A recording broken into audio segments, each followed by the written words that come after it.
What's going on, everybody? Thank you so much for joining me today for episode number 94 of the Car 5 podcast. You guys know me, of course. I'm your host, Joshua. For today's episode, we're going to be talking about Lotus again and their launching of the 2020 Evora. So as usual, everyone, let's go ahead and just dive right into things.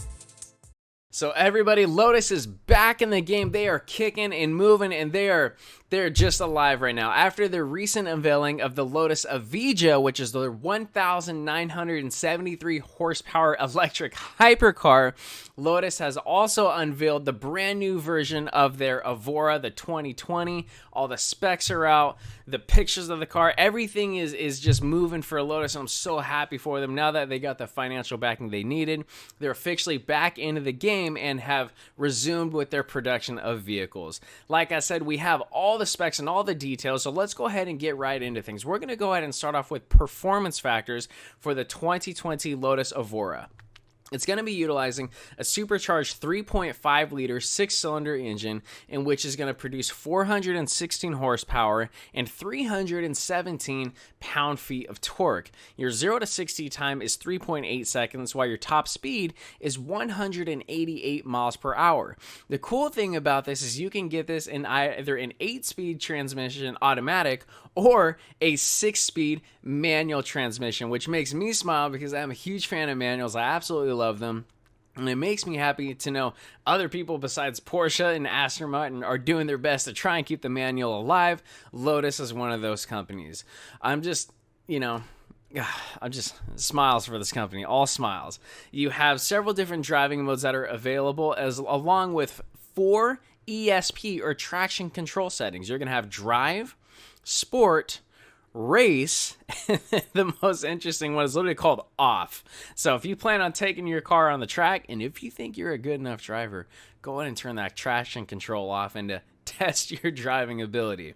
Moving on to the exterior of the car, there's all sorts of new present that you can see right off the bat. If you look at a picture of an older model Lotus Evora and look at a new one, you can immediately tell some differences. Just right off the bat, you can see there's a new diffuser, carbon fiber air ducts, a new front lip, and front wheel louvers over the front wheels as well. You're going to have 19-inch wheels on the front, which are then accompanied by 20-inch wheels in the rear, which are, of course, to no surprise, going to be using Michelin Sport Cup 2s, which are just every car that's utilizing any form of performance factors is going to be using these tires. Phenomenal around the track, typically very wide and typically very sticky as well.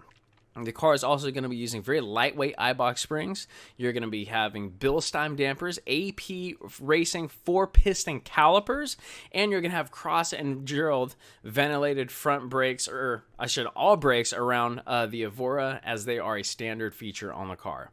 Option-wise for the exterior, you can have 1-inch wider wheels and a carbon fiber exterior package, which is going to include the rear bumper, the rear diffuser, front paneling, just all other etc.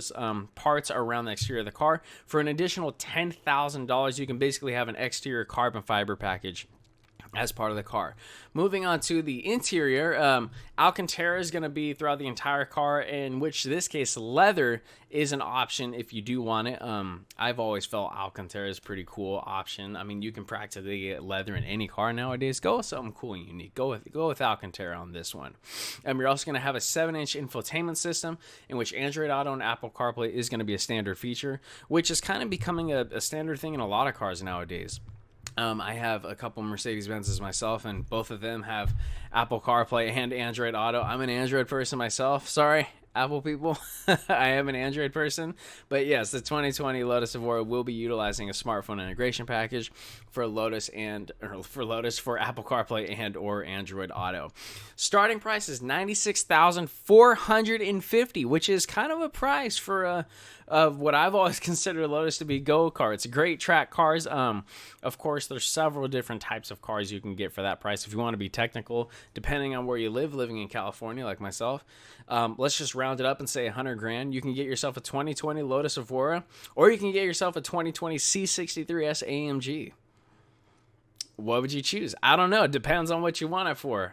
But if you're going to take your car to the track, this would be a fun car. This would be a fun car to get. Obviously, it's going to be less expensive than if you were to get a car such as like a GT3 or a 911, something like that. But hey, all in good fun. That's not what this episode is about. This episode is about Lotus getting back in the game, getting back into production of their vehicles, and they're just on pace to do great things. So ladies and gentlemen, that's actually all we have for episode number 94, talking about the 2020 Lotus Evora.